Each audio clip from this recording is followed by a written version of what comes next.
하나님께 영광 돌립니다. 네. 오늘 우리가 읽은 본문을 통해서 오늘 예수의 옷자락이라도라는 제목으로 우리 말씀의 은혜를 같이 나누겠습니다. 여러분, 인도의 성자 간디가 있습니다. 간디가 젊었을 때 영국으로 유학을 갔습니다. 근데 그 당시에 인도는 영국의 식민지였기 때문에 그곳에서 인도 청년이 유학한다는 것이 쉬운 일이 아니었습니다. 영국인들이 이 인도 청년을 공평하게 대해주지 않고 편견을 가지고 또 불공정하게 차별하는 일들이 많았습니다. 그런 어려운 가운데서 어렵게 유학을 하던 중에 성경책을 만나게 됩니다. 그래서 간디가 성경책을 읽어보니까 내용이 너무 좋은 거예요. 특히 예수님의 이 산상수훈을 읽으면서 크게 감명을 받고 하나님을 위해서 내가 살아야겠다, 그렇게 결단을 합니다. 그래서 도움을 받으려고 교회들을 찾아다니는데 교회에서 이 인도 청년을 따뜻하게 맞아주는 데가 없고 예수님을 안내해주는 데가 없었습니다. 그래서 그 교회 문을 나오면서 이 간디가 했던 마지막 말이 유명합니다. 나는 그리스도는 존경하지만 그리스도인은 경멸한다. 이것이 우리가 뼈아프게 마음에 새겨야 될 그런 내용입니다. 그리고 인도로 돌아간 마하트마 간디는 10억 명의 위대한 지도자가 됐습니다.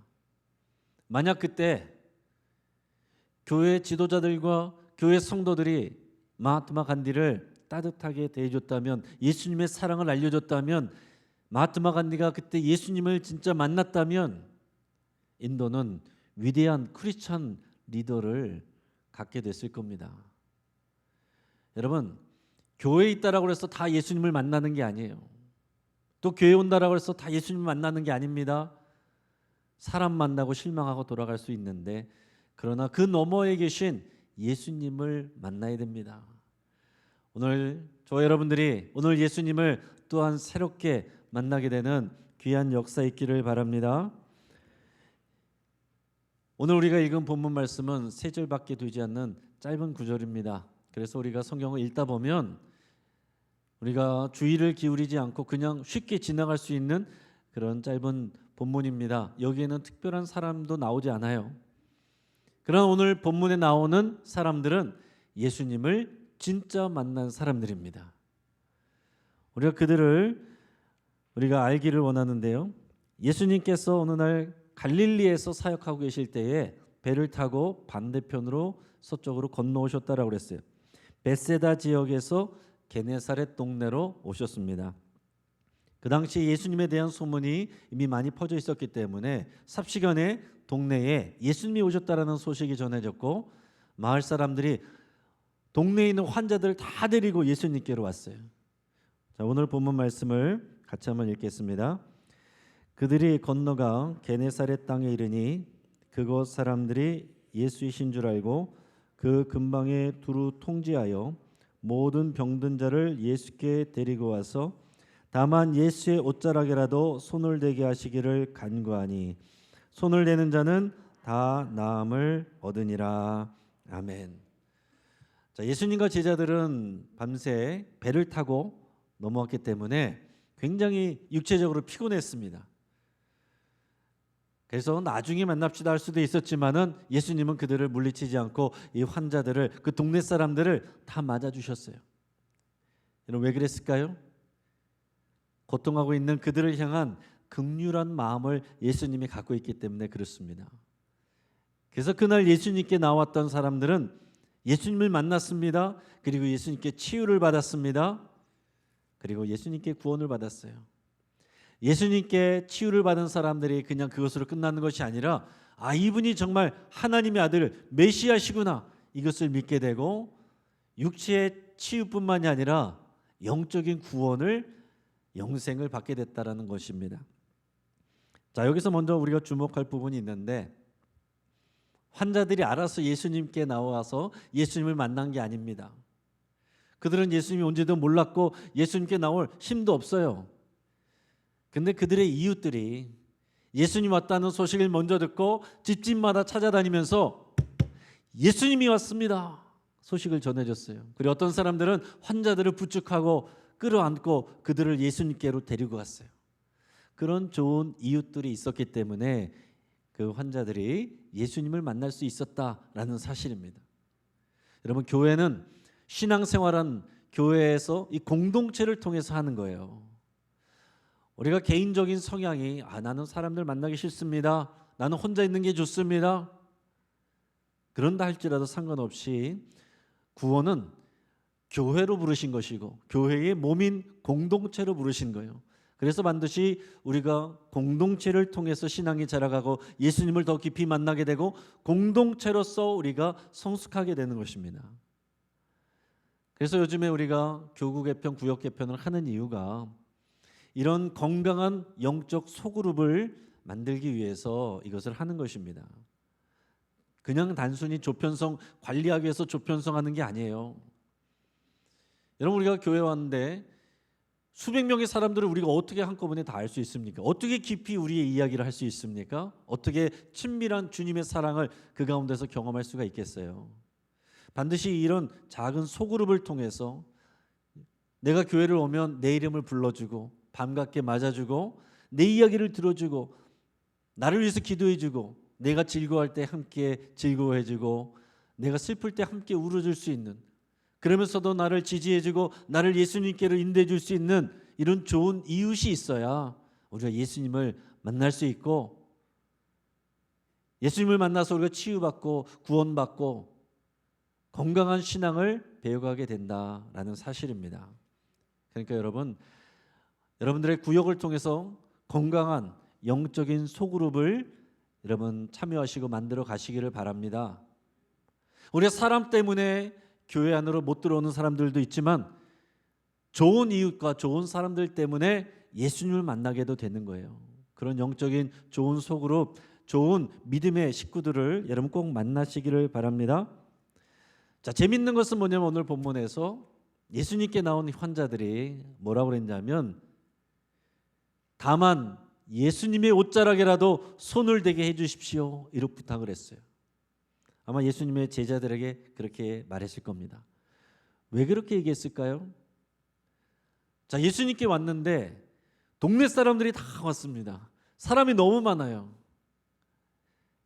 물론 예수님을 개인적으로 만나서 내 이야기도 하고 어디가 아픈지도 보여드리고 오랜 시간 동안 만나서 그렇게 하면서 예수님도 오랫동안 기도해 주시고 하면 더 좋겠죠. 근데 그럴 수가 없어요. 물리적으로 예수님을 일일이 다 만날 수가 없습니다. 그러니까 그들이 예수님의 제자들에게 다만 예수님의 옷자락에 손을 대기라도 해 주시오 이렇게 얘기했습니다. 그리고 그 허락을 받고 예수님의 옷자락에 손을 댄 사람들은 다 나음을 얻었다. 이게 오늘 성경의 기록입니다. 여러분, 놀라운 사실이에요. 근데 여러분, 오늘 본문 말씀을 들을 때 여러분 어떤 생각이 드십니까? 예수님의 옷자락에 손을 댔는데 그들이 다 나음을 받았다라는 얘기를 들었을 때 우리가 이성적이고 과학적인 시선으로 접근을 하면 예수님이 안 보입니다. 어떻게 그럴 수가 있어? 옷자락에 손을 댔는데 병이 낫는다고? 어떻게 그런 일이 있을 수 있어? 어떻게 과학적으로 이게 말이 돼? 말이 안 되죠. 그 시선에 머무르면 예수님을 못 만납니다. 그 너머에 계신 예수님을 봐야 되는데 그 안에서 막히게 된다는 얘기예요. 그 옷자락에 어떤 과학적인 원리가 있는 게 아닙니다. 그 옷자락이 아니라 예수님에게서 능력이 나오는 거예요. 또 어떤 사람들은 미신적이고 신비적인 관점으로 시선으로 이 본문에 다가갈 수 있어요. 그러면 뭘 봅니까? 예수님의 옷자락을 보는 거예요. 도대체 그 예수님의 옷자락은 어떻게 생겼을까? 그 예수님의 옷자락 부분이라도 내가 얻을 수 있다면 좋겠다. 그럼 평생 내가 아플 때마다 그 옷자락을 붙들면서 그러면 나는 병이 날 거고 그걸로 장사도 할 수 있겠다. 이런 생각을 할 수 있겠죠. 미신적이고 신비적인 관점으로 바라보면 예수님의 옷자락만 보고 예수님을 못 본다는 얘기예요. 얼마 전에 인디아나 존스 영화가 5편이 개봉했다고 합니다. 이 영화 주인공인 해리슨 포드가 벌써 80이 넘었대요. 이 영화가 전 세계적으로 인기를 끌었는데 제일 처음에 인기를 끌었던 영화 1편이 제목이 레이더스였습니다. 그 원 제목이 뭐냐면 레이더스 오브 더 로스트 아크였어요. 여기서 마지막에 아크가 뭐냐면 성경에 말하는 법궤를 말합니다. 구약 성경에 나오는 법궤예요. 자, 구약 성경에 보면 바벨론에게 이 예루살렘이 패망할 때에 그때 성전이 없어졌습니다. 그 법궤가 없어졌어요. 지금도 어디 있는지 알지 못합니다. 그러니까 영화 속에서 이 고고학자가 그 잃어버린 보물, 성경에 나오는 그 법궤를 찾아서 떠나는 모험과 여행을 다루고 있습니다. 그 놀라운 보물을, 이 법궤를 찾기 위해서 생명의 위협도 마다하지 않고 여러 가지 모험을, 어려움을, 위기를 감수하면서 그 법궤를 찾는 내용이에요. 그 영화 중에서 그 악당들로 나오는 사람들이 이 독일군 군인들이 나오는데 그 군인들이 이 법궤를 탈취해요. 근데 궁금해서 법궤 문을 열어봤을 때 그 법궤에서 신비한 능력이 나와서 그 독일군들이 갑자기 몸이 마르고 닳아서 죽어버리는 그런 장면이 영화에서 표현이 되는 장면이 있습니다. 굉장히 인상 깊게 본 기억이 있어요. 그런데 제가 그 영화를 재밌게 봤던 기억이 있지만 보면서도 씁쓸했던, 크리스찬으로서 씁쓸했던 기억이 있습니다. 그게 뭐냐면 그 영화에서 그 신비하고 놀라운 그 보물인 법궤에 대한 관심은 가득한데 정말 그 법궤의 주인 되시는 하나님, 그 법궤의 실체가 되시는 예수님에 대한 관심은 그 어디에도 없더라라는 것입니다. 당연히 오락 영화니까 그렇죠. 근데 여러분, 우리 실제 우리 삶 속에서도 그렇다는 얘기입니다. 예수님을 믿어서 받게 되는, 예수님에게서 받는 어떤 축복, 예수님에게서 받는 어떤 재정, 예수님에게서 받는 어떤 우리가 형통함, 예수님에게서 받는 어떤 치유와 건강, 여기에는 관심을 갖는데 예수님 그분에게는 관심을 갖지 않는 사람들이 너무나도 많다라는 사실이죠. 예수님에게 관심을 갖지 아니하면 예수님 주변에 있어도 예수님을 만나지 못할 수가 있게 되는 것입니다. 앞에서 말씀드린 것처럼 예수님이 옷자락을 붙든 사람들도 그냥 단순히 호기심으로 붙잡았다면 아무런 일도 일어나지 않았을 거예요. 그 옷자락에서 능력이 있는 것이 아니라 예수님에게서 능력이 나오는 거거든요. 하나님의 치유와 구원은 하나님에게서 오는 것이지 사람의 능력이나 어떤 옷자락이나 다른 데서 오는 게 아닙니다. 자, 그렇다고 한다면 이 예수님의 옷자락을 붙들고서 치유와 구원을 받은 사람들, 그 사람들에게는 과연 뭐가 있었을까요? 먼저 그들에게는 간절함이 있었습니다. 그 사람들은 아프거든요. 몸이 아프고 고통하니까 그들에게 간절함이 있는 거예요. 여러분, 우리들이 그렇지 않습니까? 아프면 마음이 간절해져요. 근데 아프지 않은 사람들은 그게 공감이 안 됩니다. 아프지 않을 때는 간절함이 없어집니다. 우리가 사람이 그렇잖아요. 지금 우크라이나에서 수십만 명이 죽는다라고 해도 아이고 아프다, 그렇게 별로 그렇게 아프다고 느끼지 않아요. 뉴스 기사를 통해서 이 폭우로 인해서 지하도로가 잠기고 많은 사람들이 실종되고 다쳤다라고 해도 아이고 어떡해 라는 마음이 있지만 우리가 아프진 않습니다. 우리 주변에 누군가 중병에 걸리고 암에 걸리고 중환자실에 입원했다라고 해도 아이고 어떡해 라는 마음이 있어도 내가 아프진 않다라는 거예요. 막상 내가 몸살이 걸린 게 아프고 내가 상처난 손가락이 아프지 남들이 아픈 게 그렇게 아프지 않아요. 그러나 내가 아픈 게 나에게는 그게 큰일이고 세상이 전부인 것 같고 그래서 우리 마음이 간절해진다라는 얘기입니다. 우리 마음에 간절함이 없으면 예수님을 잘 못 만납니다. 있으면 좋고 없으면 말고. 그러나 주님 앞에 나온 이 환자들은 그 안에 간절함이 있었다는 거예요. 또 하나 있는데 그게 뭐냐면 그들에게는 믿음이 있었습니다. 예수님께 나와서 예수님의 옷자락이라도 붙들면 그분이 우리를 치유해 주신다라는 그런 믿음이 있었다는 거예요. 그들의 믿음이 어떤 대단한 믿음일까요? 그렇지 않습니다. 그들이 예수님에 대해서 그렇게 잘하는 것도 아니고 어떤 신학적인 교육을 받은 것도 아니고 성경 공부를 한 것도 아니에요. 그러나 예수님이 선지자래, 하나님의 아들이래, 그분에게 가면 치유를 받는데, 그런 얘기를 듣는 단순한 믿음이 있었던 거예요. 복잡한 게 아닙니다. 예수님을 만났는데 믿음은 복잡한 믿음이 아니에요. 그분의 옷자락이라도 붙든다면 내가 나음을 입을 거다라는 그런 단순한 믿음이 있었다는 거예요.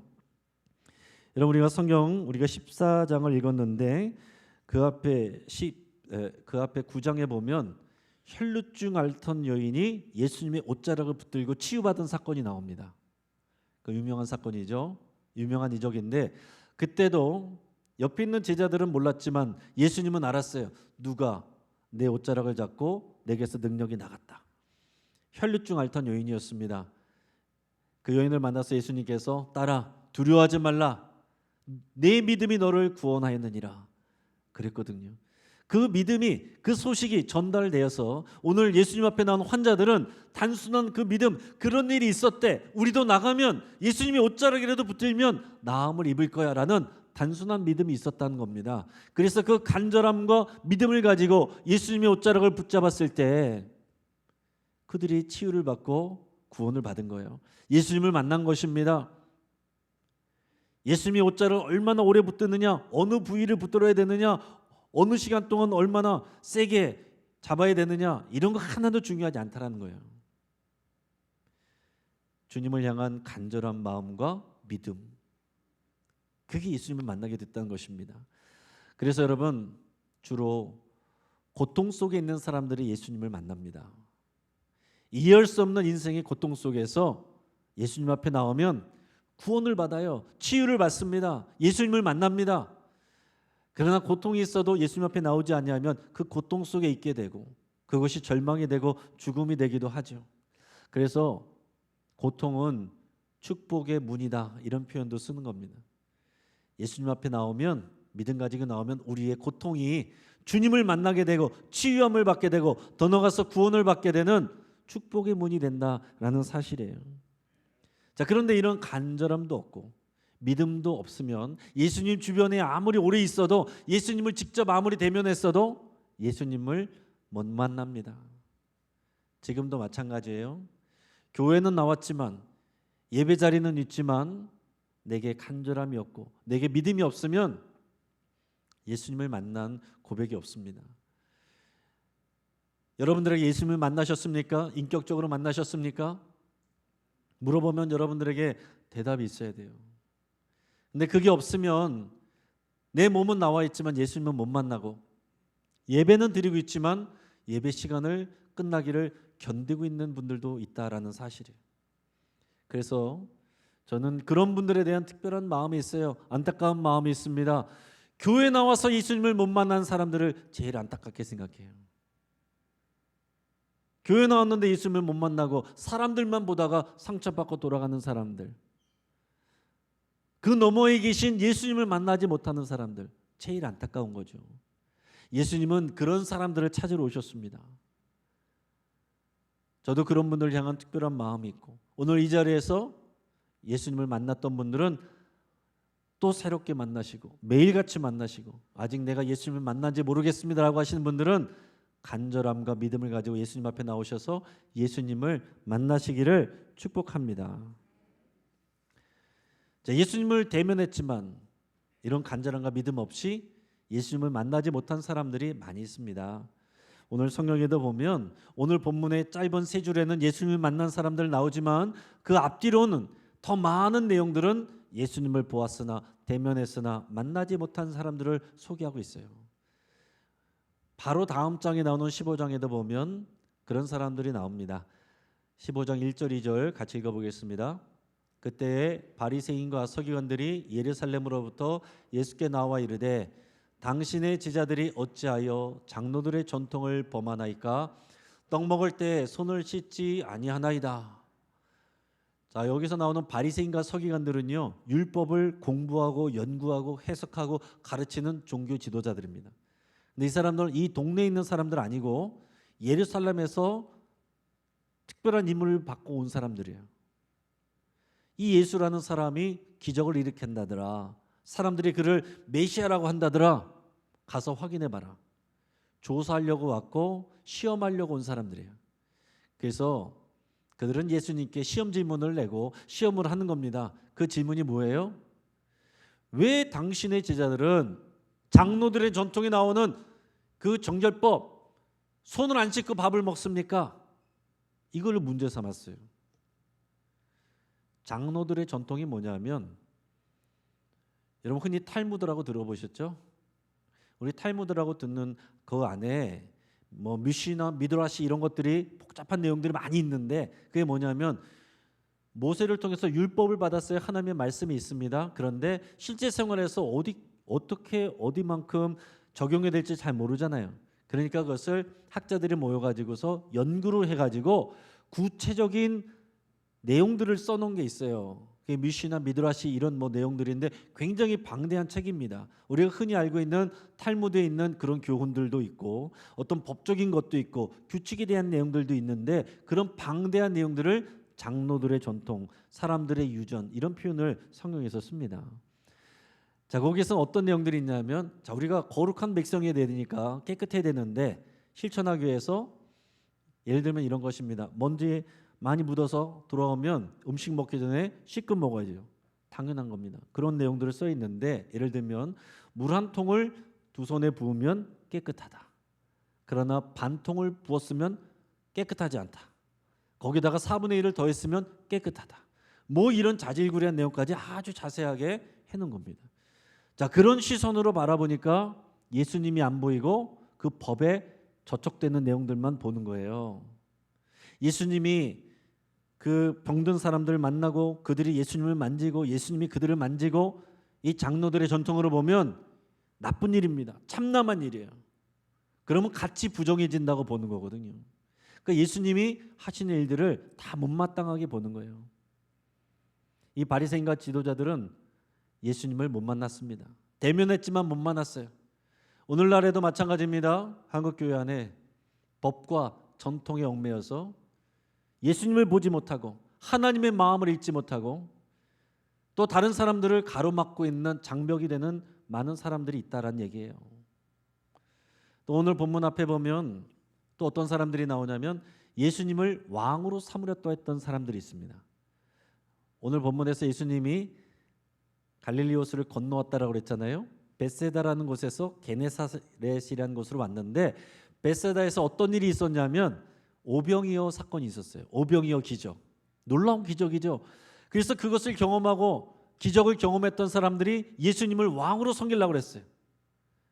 그런데 예수님이 좋아하신 게 아니고 그들을 피해서 건너온 겁니다. 왜요? 그들은 그 떡과 물고기를 먹고서 이분이야말로 우리 왕이 돼야 된다. 우리의 경제 문제를 해결해 줄 것이다. 경제적 이익. 우리 왕이 돼서 로마 제국을 쫓아내 줄 것이다. 정치적 이익.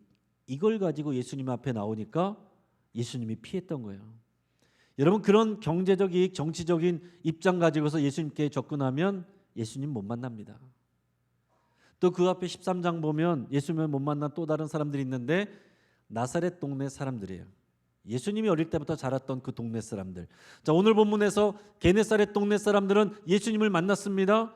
잘 몰랐지만 예수님을 만났어요. 그런데 어릴 때부터 예수님을 봤던 나사렛 동네 사람들은 예수님을 못 만났어요. 예수님이 나사렛 가서 말씀을 전하는데 오히려 그들이 예수님을 인정 안 해요. 왜요? 어릴 때부터 봐왔거든요. 그 집을 다 훤히 알거든요. 그 엄마가 누군지, 그 형제들이 누군지 다 알거든요. 그래서 더 잘 받아들이는 것이 아니라 예수를 배척했다라고 기록하고 있어요. 여러분, 우리가 인간관계, 거기서 오는 우리가 편견과 선입견, 이것이 예수님을 오해하게 만들고 못 만나게 하는 장벽이 될 수 있습니다. 오늘날에도 마찬가지예요. 우리가 사람을 보면 예수님 안 보입니다. 그러나 예수님은 그 뒤에 계세요. 그 뒤에 계신 예수님을 못 만나고 돌아가는 간디 같은 사람들이 오늘날에도 많은 것입니다. 여러분, 교회 나오셔서 사람 보고 돌아가지 마시고 그 뒤에 계신, 우리를 바라보고 기다리고 계신 예수님을 꼭 만나시기를 축복합니다. 요즘에 탤런트 권호중 씨가 아픈 아들 혁준이를 데리고 이제 찬양하고 복음 전하는 그런 내용들을 이제 유튜브 채널에 올리고 있는데 그 채널 이름이 권호중 복음이래요. 그래서 이 권호중 씨는 원래 불교 집안이었습니다. 그리고 노는 걸 좋아했어요. 근데 이제 6살 많은 아내를 만났는데 그 아내는 모태 신앙이에요. 어릴 때부터 교회 다녔고 그 집안이 온 집안이 교회를 다니고 신앙이 있는 집안입니다. 그래서 결혼해서 이제 교회를 다니게 됐습니다. 아이도 낳고 교회를 다니게 됐어요. 근데 교회는 다니지만 뭐 예배도 하지만 그렇게 예수님을 제대로 만난 사람이 아니었고 그냥 교회 다니는 사람이었어요. 뭐 개인적인 일이 있으면 쉽게 교회도 예배도 빠지고 또 예배보다는 우리 가정 여행 가는 거를 더 귀하게 여기는 그런 정도의 교회 다니는 사람이었습니다. 근데 아들 하나가 있는데 혁준이라는 아들이 4살이 됐을 때 아이가 건강이 이상해서 병원에 검사를 받았는데 결국 근위용양증이라는 그런 진단을 받았어요. 이거는 희귀병인데 근육이 사라지면서 죽게 되는 그런 병이라는 거예요. 희귀병이고 우리나라에는 이 아이 한 명밖에 없다라고 그랬습니다. 전 세계 15명밖에 없는 그런 희귀병이라는 거예요. 믿음이 없었지만 그러나 이 권호중 씨가 자기 아들을 위해서 교회 나와서 기도하기 시작합니다. 어떻게 기도해야 될지 모르지만 그냥 하나님 앞에서 기도를 하는 거예요. 성경 말씀도 잘 몰라요. 이 장모님이 성경 말씀 이사야서 41장 10절 주면서 이거 읽고서 기도하게나 두려워하지 말라 놀라지 말라 나는 네 하나님이니라 너와 함께 있다 너를 도와주겠다 그 말씀 붙들고서 열심히 기도했습니다. 마지막 검사 받으러 이제 아들이 침대에 실려서 들어갈 때에 이제 아빠가 아들한테 얘기합니다. 혁준아 예수님 손을 놓지 마. 예수님이 널 붙들고 계셔. 그러고서는 좋은 결과를 받은 거예요. 그때 이제 권호중 씨가 하나님 앞에 서원을 했는데 내 아들 살려주시면 평생을 하나님 위해서 살겠습니다. 어려운 사람 도우면서 살겠습니다. 아이를 살려주셨잖아요. 그래서 실천하기 위해서 사회복지사 공부를 해가지고 사회복지사 자격증을 땄습니다. 그리고는 장애인들을 목욕시키는 그런 봉사를 하고 다닌 거예요. 근데 아이가 지금 이제 아직 완전하진 않고 장애가 있습니다. 이제 20세가 넘은 청년이 됐어요. 근데 얼마 전에 기도하는 가운데 하나님께서 마음을 주셨는데 너 아들하고 같이 찬양해라. 그리고 인터넷에 올려서 사람들하고 같이 나눠라. 그런 마음을 주셨다는 거예요. 근데 이 권호중 씨는 노래를 잘 못한대요. 그리고 노래하는 거를 안 좋아해요. 근데 아들 혁준이가 노래하는 걸 좋아하고 찬양하는 걸 너무 좋아한대요. 그래서 이게 왜 해야 되는지도 모르고 이게 맞는 건지도 모르고 어떻게 될지도 모르지만 그냥 순종하는 마음으로 그 아들하고 같이 찬양을 하고 기도하고 그것을 인터넷에 올리기 시작했습니다. 근데 많은 사람들이 크리스찬도 또 넌 크리스찬도 이 영상을 보면서 힘을 얻기도 하고 위로를 받기도 하고 그런 간증들을 나누게 됐습니다. 그 영상들 중에서 제일 처음에 올렸던 그 영상을 잠깐 보시고 말씀을 이어가도록 하겠습니다.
참 노래 잘 못 부르죠. 그냥 별것 없는 영상이지만 예수님을 고통 속에서 만난 사람의 간증과 찬양은 다른 사람들에게 큰 영향력을 미칩니다. 지금도 예수님은 살아계시고 고통 속에 있는 자들을 찾아오셔서 만나주십니다. 여러분, 고통 속에서 간절함을 가지고 예수님 앞에 믿음으로 나가면 예수님을 만나게 되고 치유함을 받게 되고 구원을 받게 됩니다. 그리고 나의 그 고통이, 나의 연약함이, 나의 치부가 오히려 주님을 드러내고 나타내고 다른 사람들을 생명으로 인도하는 생명의 통로가 되고 그런 사역의 능력이 됩니다. 오늘 살아계신 예수님께서 오늘 이 자리에 계시고 오늘 저와 여러분을 만나기 위해서 오셨습니다. 여러분 안에도 여전한 고통이 있고 아픔이 있고 연약함이 있을 텐데 그것을 피하는 게 문제가 아니라 간절함을 통해서 믿음으로 하나님 앞에 나가는 통로로 삼으시고 축복의 문을 열고 나가시기를 축복합니다. 같이 한번 기도하겠습니다.